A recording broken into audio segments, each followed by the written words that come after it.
Mr. Zailimi. In this video, I will explain and show the steps of bicycle seat. First, on metal frame, extrude about 20 mm of the seat stand.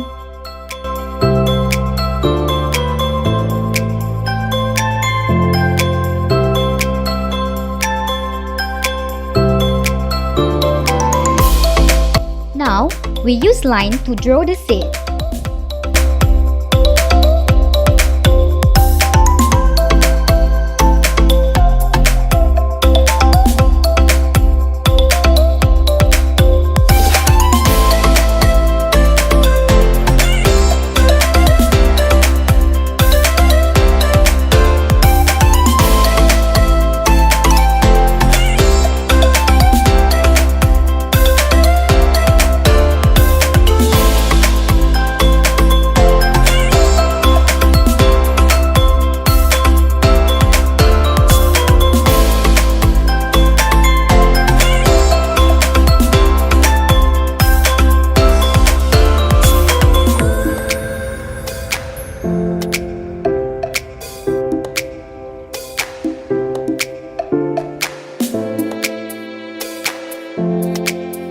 Fillet is used with 30 radius to shape every corner of the seat.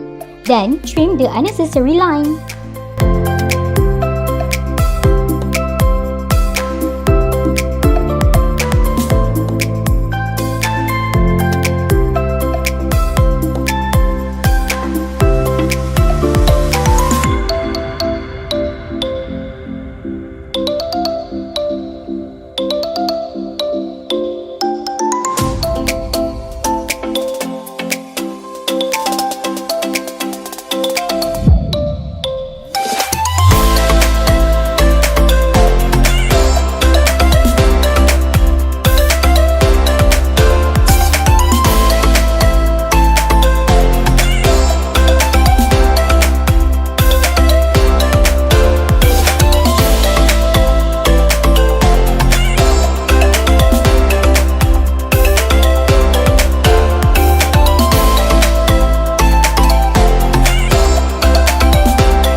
Extrude about 30 mm.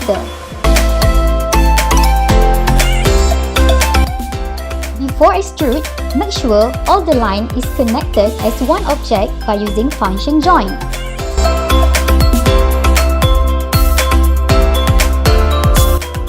Next, move the seat to the stand seat at the bicycle frame.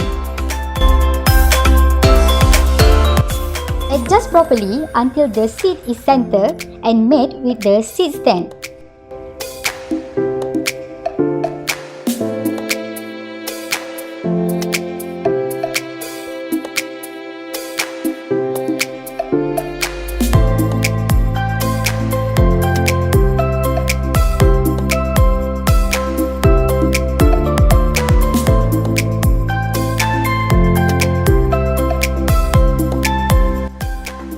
Now, bicycle is done! That's all and thank you!